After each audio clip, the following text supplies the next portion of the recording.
Olá pessoal, tudo bem com vocês? Espero que estejam todos bem.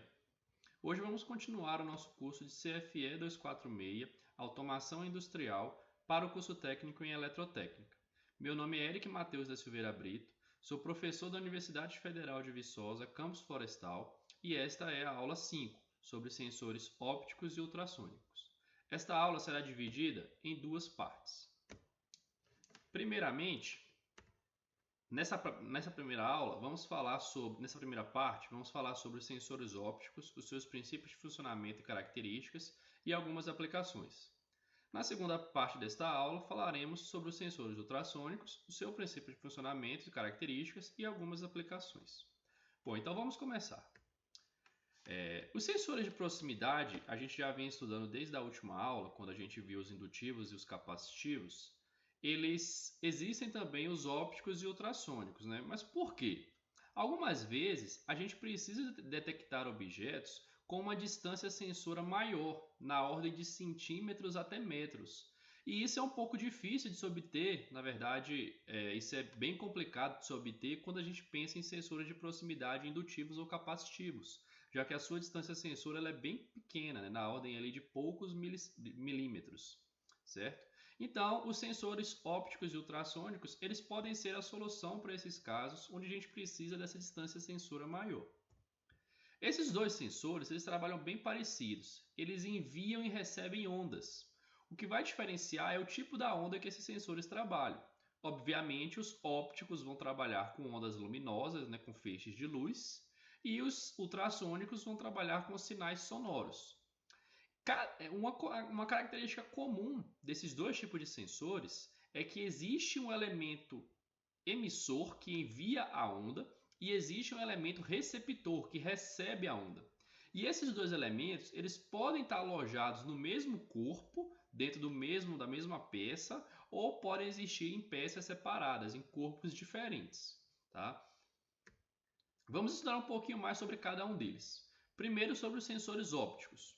Esses sensores são dispositivos eletrônicos que manipulam o feixe de luz, uma onda luminosa, infravermelho, ou seja, uma onda que tem um comprimento de onda superior ao comprimento de onda vermelho, é uma luz invisível aos olhos humanos, certo? Para a detecção de algum objeto. Ele vai possuir um emissor e um receptor, né? E aí vai depender se eles vão estar alojados no mesmo corpo ou não. A gente vai ver que existem casos e casos. Esses sensores ópticos, eles também são chamados de sensores fotoelétricos ou fotossensores, devido ao seu princípio de funcionamento. Então vamos lá. Todos os sensores ópticos, eles vão ter um emissor que envia esse feixe de luz infravermelho de forma pulsada através de um fotodiodo, um LED, né? Então aqui a gente consegue ver um exemplo de uma forma de onda pulsada. Então esse emissor ele fica mandando esse sinal pulsado com uma frequência que varia de 1,5 a 5 kHz, certo? E esse receptor ele vai receber esse feixe de luz, ele vai receber esse sinal, é um sinal bem característico, bem definido, com uma frequência bem definida, uma amplitude do pulso bem definido. E esse emissor, que é um fototransmissor, ele está sincronizado nessa mesma frequência. Então ele só vai entender que o sinal que ele recebeu veio do emissor se tiver aquela frequência na qual ele foi calibrado. Entendeu? Então aqui a gente tem o símbolo, né, do fotodiodo emissor. Então tem a setinha aqui indicando a incidência de luz saindo. E aqui um fototransistor, né, com as setinhas entrando aqui nele. Perfeito? Sobre o emissor, gente, é um LED, né? É um semicondutor, do inglês significa Light Emitting Diode, e ele é um diodo que emite luz quando ele é percorrido por corrente elétrica. Então, quando esse semicondutor ele é alimentado, a recombinação dos elétrons no interior das suas camadas semicondutoras gera emite luz. E esses LEDs eles podem emitir luz em qualquer comprimento de onda. A gente tem LED amarelo, verde, vermelho, em todos os comprimentos de onda que são referentes às cores. Porém, para a nossa aplicação de sensor óptico, a gente vai utilizar os sensores infravermelhos, porque eles são mais eficientes ao gerar mais intensidade luminosa e menos calor. né? Porque calor vai ser uma perda de energia, uma perda energética, né? Então esses sensores infravermelhos eles são mais eficientes nesse ponto. Sem falar de que você vai emitir um feixe invisível aos olhos humanos, que muitas vezes pode ser interessante. Porém, em algumas aplicações, esse feixe, esses sensores, esses emissores, eles também emitem, além do infravermelho, eles emitem um feixe de luz vermelho, um laser mesmo, né? Que esse laser é desejável para você conseguir mirar o seu sensor e direcioná-lo, facilitando a sua instalação e até para confirmar o recebimento do seu receptor. Então, como é que você testa se o seu receptor está funcionando? Você precisa que o seu emissor esteja meio que alinhado com ele. Mas e esse alinhamento, como é que você faz se você não consegue enxergar aquele feixe luminoso? Você pode aproximar bem eles, né? Mas se você tiver esse laser, você consegue calibrar melhor o funcionamento desse receptor. Outros sensores ópticos, o emissor dele não tem o infravermelho, tem só o laser também. Isso varia de aplicação para aplicação. Pode ter uma aplicação que seja interessante você ter sempre visível esse feixe luminoso, tá? Como por exemplo em sensores de presença, por exemplo, né? Ou então em alguma aplicação que você precisa identificar exatamente o ponto de acionamento daquele objeto. Mas isso varia. Como eu falei, esse laser de luz vermelha ele vai gerar muito mais calor do que o infravermelho, é um sensor menos eficiente. Já o receptor é um fototransistor que vai receber esse sinal pulsado em alta frequência, ou seja, ele só entende que aquele feixe luminoso que ele recebeu é o do emissor se a frequência casar com a frequência que ele foi calibrado. Isso o torna imune a outros feixes, outras fontes de luminosidade presentes no meio, luz ambiente, lâmpadas, lanternas, até feixes de outros sensores calibrados com frequências diferentes. Então isso meio que o blinda esse sensor, deixa ele blindado para esses outros feixes de luz com frequências e comprimentos de onda diferentes, né? Por isso que aquele sinal pulsado em alta frequência ele tem que ser bem definido, tá? Então, quando ele percebe que recebeu aquele feixe de luz enviado pelo emissor, esse fototransistor vai provocar uma alteração na sua corrente de saída, uma corrente elétrica de baixa intensidade, através do efeito fotoelétrico, né, onde os elétrons dentro desse fototransistor são excitados devido à incidência de um feixe luminoso de alta frequência. Então, vai provocar ali uma movimentação de corrente elétrica de baixa intensidade. E aí a gente vai ter um circuito amplificador que vai ampliar o valor dessa corrente o suficiente para que a gente consiga utilizá-la em um circuito de comutação, em um circuito de saída que vai ser responsável por indicar se aquele sensor está atuando ou não. Se ele é normalmente aberto, ele vai fechar, se é normalmente fechado, ele vai abrir. Então esse circuito de saída, ele pega esse valor de corrente amplificado e transforma ele no sinal de saída do sensor. Existem 3 tipos de sensores ópticos, a gente vai estudar um pouquinho sobre cada um deles. Tem o sensor óptico tipo barreira, o sensor óptico difuso refletido e o sensor óptico retroreflexivo. Tá? Vamos começar com o sensor óptico tipo barreira. Ele também é muito conhecido como sensor por feixe transmitido ou sensor por feixe direto. Por quê? Porque nós vamos ter um emissor e um receptor em corpos separados, tá? E eles são posicionados um na frente do outro, em superfície, de forma oposta, né? E o feixe de luz do emissor, ele vai atingir diretamente o feixe de luz do receptor. Então, além deles ficarem posicionados de forma oposta, eles têm que estar muito bem alinhados, né? A linha média, horizontal entre eles tem que ser perfeita, assim. Então, a gente consegue ver aqui um exemplo, né? E aí, quando esse feixe que sai do emissor chega perfeitamente no receptor, ele tá como off, né? É como se ele não tivesse comutado. Se a saída seria normalmente aberta, vai continuar normalmente aberto. Se é normalmente fechado, vai continuar normalmente fechado. Se ele for analógico, a saída vai dar 0 ou vai dar o valor mínimo de escala. Mas aí quando um objeto entra na frente desse feixe, impedindo que o feixe do emissor chegue no receptor, aí o sensor comuta o seu estado. Ele fica no estado ligado. Então o que era normalmente aberto vai fechar, o que era normalmente fechado vai abrir, certo? E aí a gente consegue ver aqui até a representação a representação gráfica desse sensor, né? O sensor de proximidade. O emissor ele tem a setinha saindo, já que ele está emitindo um feixe luminoso. E o receptor tem a setinha entrando porque ele está recebendo esse feixe luminoso. Como que funciona internamente, né, o princípio de funcionamento desse sensor? Do lado do emissor, a gente tem um oscilador responsável por gerar aquele pulso, aquele feixe luminoso que é pulsado de alta frequência, né? Então a gente tem um oscilador responsável por gerar aquele pulso e um diodo emissor que, quando percorrido por essa corrente gerada por esse sinal pulsado, ele vai emitir luz naqueles feixes, né? Aqueles pulsos de alta frequência. Emitindo essa luz infravermelha, ela vai atingir diretamente a superfície do fototransmissor, vai gerar ali, vai induzir uma corrente elétrica através do efeito fotoelétrico, vai ter um circuito amplificador, e esse circuito amplificador ele vai estar ligado num circuito comparador que vai determinar se aquela quantidade de feixe luminoso que ele recebeu está casado com a frequência que ele foi calibrado, e se isso ocorrer, ele vai provocar uma alteração no estado do sensor, ele vai mudar de on para off ou de off para on. Tá? Então esse é o princípio de funcionamento. Perceba que nós temos o emissor de um lado e o receptor de outro lado, são corpos separados. Alguns cuidados que nós precisamos tomar com esse sensor tipo barreira é que, se o elemento que a gente quer medir ele for muito pequeno, normalmente se ele for muito menor do que a face sensora que é do emissor, esses feixes luminosos eles podem desviar do objeto, né, e não identificar a presença dele naquele meio. Então a gente precisa tomar cuidado com o tipo de objeto que a gente quer identificar, detectar nesse sensor, para não correr esse risco. Algumas vantagens desse sensor tipo barreira. Eles podem detectar pequenos objetos desde que não ocorra esse efeito de desvio dos feixes luminosos, né? E a longas distâncias, né? A distâncias maiores aqui, por exemplo, do que os sensores luminosos. É interessante a gente pensar que o princípio de funcionamento dele não é função do tipo de objeto, né?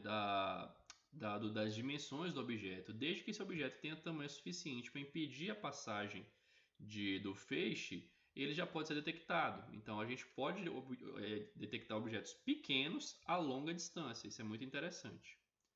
Ele tem uma alta margem em ambientes contaminados, isso quer dizer que ele funciona muito bem em ambientes com outras fontes luminosas, né, com outros sensores, com uma temperatura que é um pouco mais variada, uma umidade que é um pouco mais variada.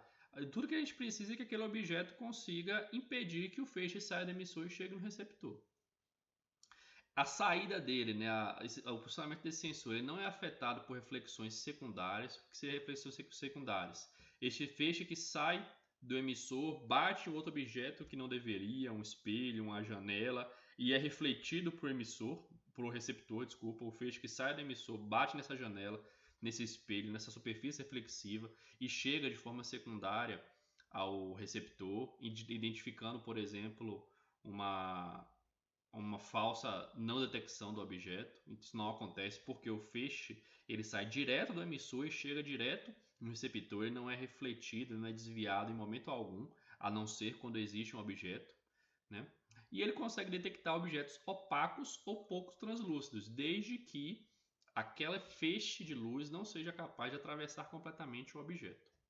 Como desvantagem, existe uma possível falha se o emissor tiver em falha, se por algum motivo ele não envia aquele feixe de luz, o receptor também não recebe aquele feixe de luz. Então ele pode acusar erroneamente a detecção de um objeto quando não existe nada entre eles. Simplesmente o emissor está com defeito e ele não está enviando feixe de luz. E aí o receptor, que vai estar alimentado, ele vai entender que não está chegando nada, então é porque tem um objeto ali. Então vai ter uma falsa detecção. Ele é mais caro porque você precisa de um emissor e de um receptor separado. Então basicamente você precisa de dois sensores, já que o corpo deles, a estrutura deles é bem parecida.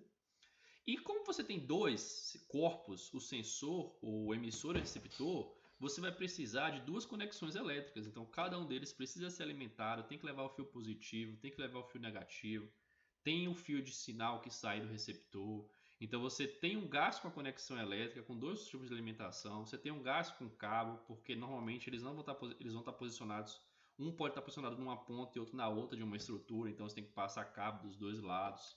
Você vai gastar mais com cabo, a instalação é um pouco mais complicada, certo? Isso tudo vai acarretar em custo. Você precisa que o alinhamento desses dois sensores seja bem preciso, né? De forma que todo esse feixe que sai daqui chegue no receptor. Então você precisa calibrar muito bem esses sensores, porque se você deixa ele pouco alinhados, você pode ter problema na detecção de objetos, né? E ele não detecta objetos completamente transparentes, porque se esse feixe de luz atravessa completamente o objeto e sai do emissor e chega no receptor, ele não vai acusar a detecção de nada, né? Continuando, nós temos os sensores ópticos difuso refletidos. Eles, diferentemente dos por barreira, o emissor e o receptor estão alojados na mesma unidade. Então a gente consegue ver aqui, ó, que no mesmo corpo a gente tem um emissor em cima e o receptor embaixo. A gente consegue até perceber, se a gente analisar uns sensores aqui, ó, que fica o emissor em cima e o receptor embaixo. Aqui a gente consegue ver que tem um quadradinho para o emissor, um quadradinho para o receptor. Aqui é a mesma coisa, o emissor e o receptor. Isso é característica de que essas duas unidades estão no mesmo corpo. Essa luz, então, ela vai sair do emissor, tá? E se ela não retorna no receptor, é porque nenhum objeto foi identificado. Só que se essa luz, se esse feixe luminoso sai do receptor, bate em um determinado objeto e retorna de forma refletida para o receptor, aí ele indica a presença de um objeto. Então a gente tem aqui a representação gráfica dele, um sensor de proximidade, com a setinha saindo e voltando. Então é necessário que o meu feixe luminoso emitido pelo emissor saia do meu sensor, bata no objeto, seja refletido e retorne para o receptor. Então esse objeto vai ser detectado quando essa luz ela é refletida de volta. Aqui a gente consegue ver o princípio de funcionamento. Agora o emissor e o receptor estão no mesmo corpo. O emissor vai ter um oscilador gerando aquele pulso, mesma coisa do por barreira. Vai ter um oscilador gerando aquele pulso de alta frequência. Esse feixe luminoso emitido pelo diodo, pelo fotodiodo, vai ser emitido, vai bater num objeto qualquer que não possui uma superfície totalmente fosca, ou seja, um objeto que é capaz de refletir pelo menos uma parte desse feixe luminoso. Esse feixe luminoso refletido vai ser refletido em todas as direções, isso é importante frisar. Então há uma perda de informação aqui, porque a gente envia um feixe, digamos assim, com 100% de energia, ele bate na superfície e vai refletir em todas as outras direções. Então a gente precisa só que uma parte desse feixe que foi refletido em todas as direções chegue no receptor. Chegando no receptor, vai passar pelo amplificador, pelo comparador e vai comutar o estado na saída do meu sensor. A gente precisa tomar cuidado com o que a gente chama de zona morta do sensor, que é uma distância entre a face sensora e um ponto onde a gente não consegue, né, não existe nenhum ângulo que a gente consiga refletir aquele feixe e ele volte para a superfície receptora, perdão. Então é uma superfície que a detecção ela é muito difícil. Como esse feixe ele tem uma certa inclinação, você precisa de uma determinada distância para você ter ângulo para esse feixe ir e voltar. Então, se você tem um objeto dentro dessa zona morta, nessa zona de não detecção, ele não vai conseguir ser detectado, porque o feixe que sai do emissor não vai conseguir retornar para o receptor. Então, esse é o nosso conceito de zona morta. Uma outra questão interessante é que a distância sensora operacional ela depende do objeto que a gente está detectando, né, já que esse objeto tem que refletir esse feixe luminoso. A gente viu, né, na última aula que a distância sensora operacional, né, aquela que representa o mínimo necessário para o sensor identificar a presença de um objeto, ela é 0,81 vezes a distância sensora nominal do sensor. Só que no caso do sensor difuso refletido, existe um fator de redução em função do material e um fator de redução em função da cor do material. Porque dependendo da cor, ele vai absorver parte do comprimento de onda daquele feixe. Dependendo do material, ele vai ter uma capacidade reflexiva diferente da outra, certo? Então a gente precisa aplicar esses fatores de correção. Como exemplo aqui, né, gente, a gente quer calcular a distância sensora operacional de um sensor óptico difuso que tem uma distância sensora nominal de 200 milímetros. Esse objeto a ser detectado é uma borracha verde, tá? Então a gente viu aqui que essa distância sensora nominal, o SN, vale 200 milímetros, são 20 centímetros. E aí a gente tem aqui, por exemplo, por ser uma borracha, o fator de correção varia de 0,4 a 0,7, dependendo do tipo de borracha. Vamos fazer uma média simples aqui, pegar um valor de 0,55. E a cor verde também, dependendo da tonalidade do verde, vai ter uma variação aí entre 0,8 e 0,9. Vamos pegar novamente a média, o ponto médio, que vale 0,35. Então, a nossa distância sensora operacional vai ser 0,81 vezes a distância sensora nominal, vezes esses dois fatores de correção, que totalizaria aí 75 milímetros, né? Menos da metade da distância sensora nominal desse sensor. Algumas vantagens e desvantagens desse sensor óptico difuso refletido. A vantagem é que eu não preciso de nenhum espelho ou nenhuma superfície refletora, que é o caso do próximo sensor que a gente vai ver nos próximos slides, o retroreflexivo. Uma outra vantagem também é que eu consigo identificar objetos translúcidos, opacos ou transparentes, desde qualquer um desses tipos de objeto consiga refletir o mínimo do feixe de luz necessário para o meu receptor identificar a presença do feixe, né? Então ele pode ser transparente, desde que ele não seja 100% transparente, desde que ele seja capaz de refletir uma parte daquele feixe para o receptor. Ele vai ter um menor custo em relação aos demais sensores ópticos, porque ele é uma unidade só, não precisa de espelho, não são duas unidades separadas, então ele é o mais barato, né? E o interessante é que uma falha no emissor não vai acusar erroneamente um objeto detectado, porque imagine, o emissor está emitindo um feixe e quando ele está emitindo não estou detectando nada. Eu só detecto quando esse feixe volta, né? Quando ele bate no objeto e volta. Então, se o meu emissor para de funcionar por algum motivo, ele para de emitir esse feixe, nunca eu vou indicar a presença de um objeto. Então, esse erro do emissor em falha, ele não ocorre. Algumas desvantagens é o seu curto alcance de detecção. A gente tem que pensar que o objeto ele não pode estar muito longe da superfície emissora, porque senão a reflexão desses raios vai se dispersar no meio e vai ser mais difícil da superfície receptora receber esses feixes, né?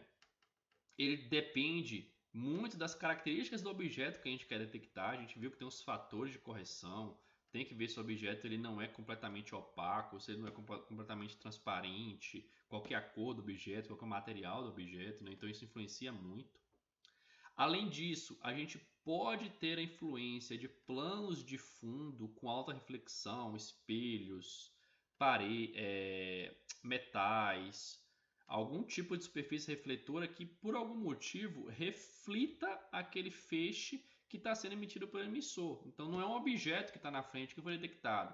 Às vezes é uma outra superfície que reflete de forma secundária esses feixes e pode acusar erroneamente uma detecção. Imaginar que tem um objeto lá porque está refletindo aquele feixe, mas na verdade é uma superfície lá atrás, superfície refletora lá atrás que foi capaz de refletir aquele feixe para a superfície receptora. Então a gente tem que tomar cuidado sempre com o envolto do meu sistema. E aí, se a gente quer utilizar esse sensor para detecção de uma distância sensora maior, de uma maior distância de operação, a gente precisa garantir que o objeto que vai refletir esse feixe vai atingir, o feixe refletido por ele vai atingir a superfície refletora. Então depende do objeto, depende da reflexividade do objeto. E quanto mais longe, mais difícil de se obter esse feixe refletido. Por fim, a gente tem os sensores ópticos retroreflexivos. Eles são parecidos com os sensores difuso refletidos, mas só que eles têm um espelho, uma unidade, uma superfície reflexiva, que na verdade é um espelho prismático ou uma fita refletora, que é responsável por refletir sempre o feixe de luz emitido pelo emissor. Então, em condições normais, esse feixe emitido pelo emissor vai bater no espelho e vai retornar para o receptor de uma forma muito característica, muito bem direcionada. Então até a intensidade desse feixe ela é bem mais concentrada do que um feixe, uma parcela de feixe refletido para um objeto qualquer, no caso dos sensores difusos. Então aqui você consegue concentrar muito mais o seu feixe emitido no receptor. E quando que esse sensor indica a presença de um objeto, né? Quando você impede que esse feixe seja refletido de volta para o receptor. Então ele é um pouco da mistura dos outros dois que a gente viu. A estrutura dele interna vai ser idêntica à do sensor difuso, certo? E aí, inclusive, a sua estrutura física também ela é bem parecida com o difuso. A gente vai ter emissor e receptor na mesma unidade. A única diferença é quem é responsável por refletir esse feixe. Não é mais o objeto, é sim uma superfície refletora. E além disso, ele identifica a presença quando ele não recebe mais o feixe, né? Ao contrário dos difusos, que indicam a presença do objeto quando ele recebe um feixe. Então a gente tem que tomar cuidado aí com os espelhos refletidos, né? Eles podem ser circulares, quadrados, podem ter uma forma dependendo da aplicação. E o interessante é que esse espelho prismático ele é projetado de uma forma que o raio de feixe que incida nele reflita no sensor de uma forma paralela, como se o raio que vai e volta, né? E ele evita então o espalhamento em todas as direções, que era o que ocorria nos objetos qualquer, né? Dos sensores difusos refletidos. Então ele garante que esse feixe que incidir por ele vai voltar quase que em sua totalidade para o receptor. E a distância sensor, então, a capacidade desse sensor de detectar objetos, a distância dele, vai depender do tipo de espelho, da qualidade do espelho, do material do espelho utilizado e principalmente das suas características geométricas. Um detalhe aqui, gente, é que é o seguinte, né? Como que esse sensor funciona? O meu emissor emite um feixe, ele bate no espelho e reflete, né? O que impediria e aí isso indica que não há nenhum objeto. Agora imagine que tem um objeto na frente, esse objeto ele é um objeto brilhante ou com uma superfície extremamente polida, de forma que quando o meu feixe bate no objeto, esse objeto reflete esse feixe e o feixe continua chegando na superfície refletora, né? Então, em teoria, ele não ia identificar nada. Como que ele faz para identificar, então? Ele existe o que a gente chama de filtro polarizado. Esse filtro polarizado, ele envia o meu feixe em uma determinada direção, com uma característica própria, e ele recebe esse feixe com uma direção também característica, uma direção própria, que às vezes difere, né, da direção do feixe emitido. Então, ele vai emitir o feixe em uma direção e vou receber esse feixe em uma direção rotacionada, por exemplo. Né? Aqui a gente consegue ver um feixe sendo emitido de forma horizontal e está recebendo de forma vertical. Isso é uma representação da polarização do feixe de luz. Quando a gente tem um objeto, esse objeto vai refletir o feixe exatamente da mesma forma como ele foi emitido. Então, quando esse feixe chega no meu filtro polarizado, eu vou perceber que não foi esse feixe de luz, ele não foi emitido pela minha superfície refletora, porque ele não é um feixe polarizado. Então, eu vou perceber que mesmo eu recebendo esse feixe no meu receptor, eu tenho um objeto ali na frente que não está deixando o meu feixe ser refletido da forma como ele deveria. E assim eu então acuso a presença de um objeto. Algumas vantagens e desvantagens, né, é que ele tem uma instalação mais fácil do que o tipo barreira, porque eu não preciso de um alinhamento 100% reto, né? Eu permito ali uma variação devido à superfície do meu espelho. Eu permito ali uma variação de alinhamento de até mais ou menos 15 graus. Se eu vario esses 15 graus, ainda assim eu consigo garantir que o feixe emitido vai ser refletido de volta. Ele é mais barato que o tipo barreira porque ele é só um elemento sensor e o outro é um espelho, mas ele ainda é mais caro que o difuso refletido porque ele ainda tem um espelho a mais. O difuso refletido é só o elemento sensor. E ele consegue identificar sensores opacos, translúcidos e até transparentes, porque mesmo que o elemento transparente reflita aquele feixe, se ele não refletir de forma polarizada, eu vou identificar a presença do objeto. Como desvantagens, né? A gente tem a mesma falha de emissor que a gente tinha por barreira, né? Se o meu emissor falhar, por exemplo, e o meu receptor não receber aquele feixe de luz, eu vou identificar a presença de um objeto. Se a minha superfície refletora ela se suja, dificultando a reflexão daquele feixe daquele feixe, isso vai dificultar o funcionamento do meu sensor. E aí quando eu tenho objetos brilhantes ou com a superfície bem polida, se eu não estiver trabalhando com aquela ideia de filtro polarizado, eu vou acabar acusando, ou melhor, eu vou acabar não acusando a presença de um objeto, já que aquele objeto está refletindo o feixe de luz, né? E Para maiores distâncias, né, se eu quero utilizar esse sensor para distâncias maiores, eu tenho que garantir uma taxa de reflexão muito boa do meu espelho, né? Às vezes aumentar o tamanho do espelho, melhorar a sua geometria. Então tudo isso vai impactar na minha distância sensora final. Algumas características dos sensores ópticos, tá, pessoal? Agora falando de todos os três tipos. Eles podem ser analógicos ou digitais. Os digitais vão ter exatamente as mesmas características daqueles que a gente viu para os sensores indutivos e capacitivos. Eles podem ser NA, NF ou os dois. Pode ter saída PNP ou NPN também, né? Mas eles podem ser analógicos também. E esse analógico ele vai medir a distância através do tempo de reflexão. Por exemplo, eu envio um feixe, né? E quando eu receber esse feixe de volta, no caso do difuso, por exemplo, no difuso refletido, enviei um feixe e recebi esse feixe de volta. Eu consigo, através da diferença do tempo que esse meu feixe foi emitido para o tempo que ele foi recebido, se eu sei, né, a velocidade de propagação desse feixe luminoso, que depende do seu comprimento de onda, depende da sua característica, eu consigo calcular a distância que esse meu feixe percorreu em função desse tempo, né? Um detalhe aqui é que como esse feixe ele vai viajar aproximadamente na velocidade da luz, né, um feixe luminoso, esse meu processador do meu sensor, para conseguir calcular esse tempo, ele tem que ser muito potente, né? Ele tem que ser capaz de perceber um tempo muito, mas muito curto. E aí uma outra característica interessante é que, além desses três tipos de sensores que eu apresentei, a gente pode trabalhar com variações dos sensores.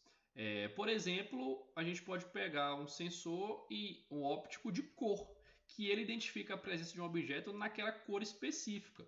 Como assim? Ele emite um feixe, né? Por exemplo, esse sensor aqui, a gente consegue ver aqui que tem um B de blue e um G de green.